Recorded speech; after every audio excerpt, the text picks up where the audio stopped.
Welcome to World History, where we dive into the complete history of a country, all in under 20 minutes.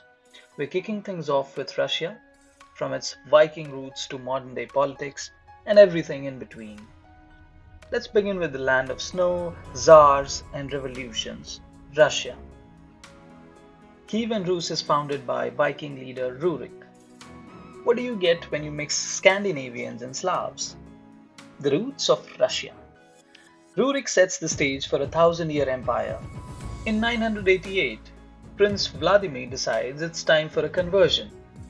Kievan Rus aligns itself with Byzantine culture, setting Russia on a path of Orthodox faith. As we enter the 12th century, Kievan Rus is less of a unified state and more like a dysfunctional family reunion. Lots of squabbling and very little unity. Constant infighting coupled with outside pressure leads to its decline.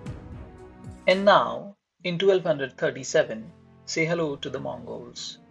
They roll into Russia like an unstoppable horde. Kievan Rus crumbles, and the Mongol yoke begins. Russia is about to spend 2 centuries paying tribute instead of attention.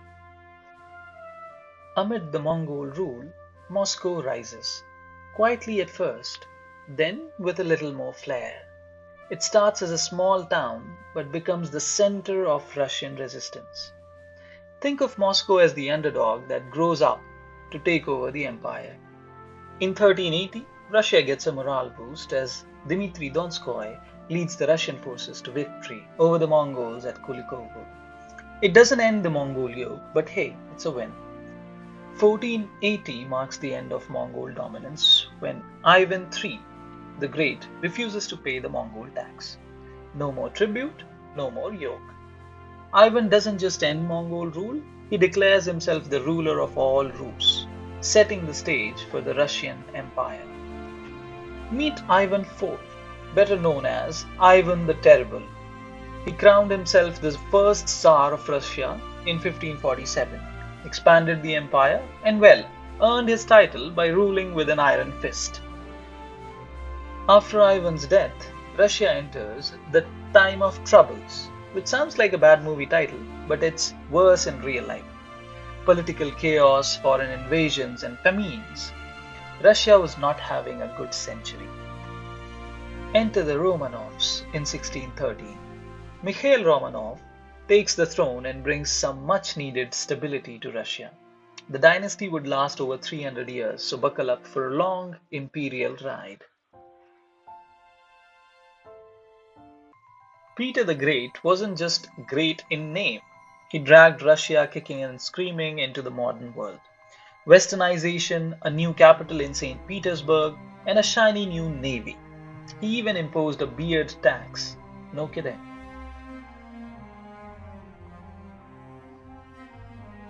Now we meet Catherine the Great, the Empress who expanded Russia and brought the Enlightenment to its core.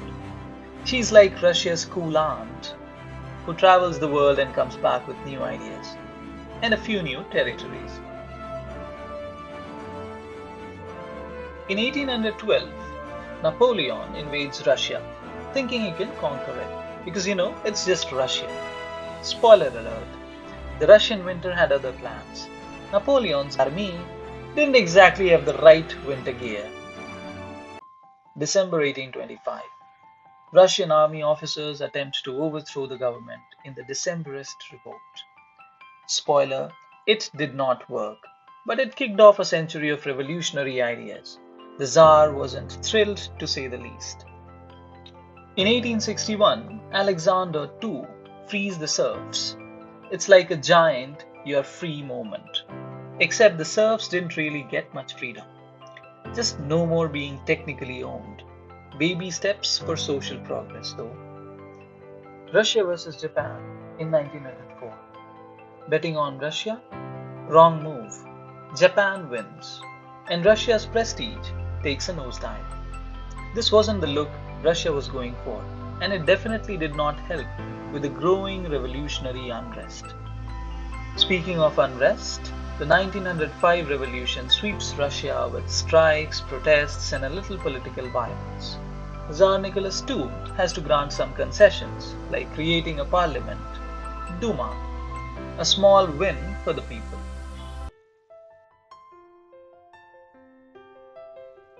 1917 was a busy year.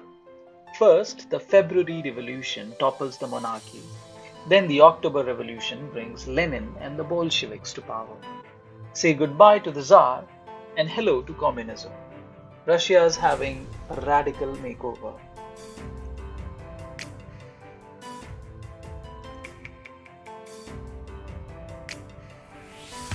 The Bolsheviks did not get an easy start. Cue the Russian Civil War. Red Army versus White Army in a brutal conflict. After 5 years of fighting, the Reds come out on top and Lenin's new Soviet Union is born. 1922.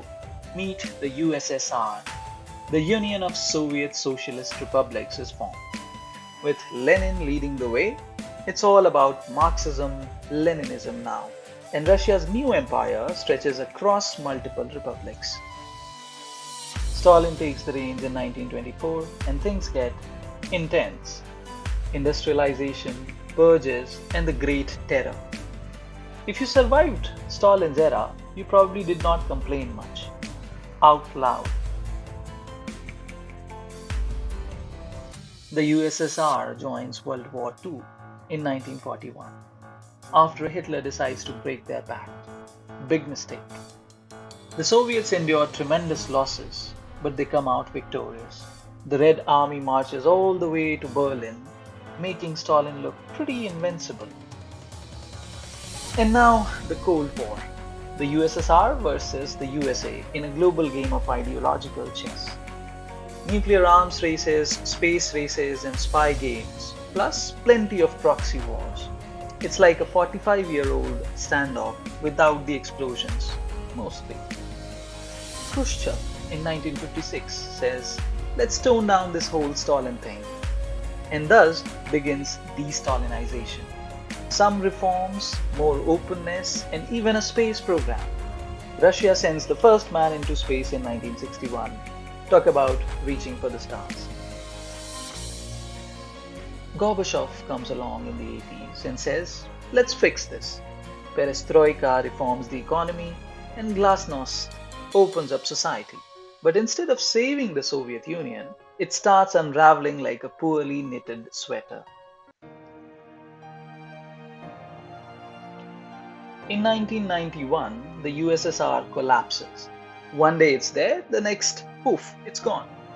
Boris Yeltsin becomes president of the new Russian Federation, and it's time for Russia to figure out how to be a democracy. The 90s in Russia were like a roller coaster without seatbelts. Hyperinflation, oligarchs, and a financial crisis in 1998. Yeltsin was often most famous for his drinking than his policies, not Russia's best decade.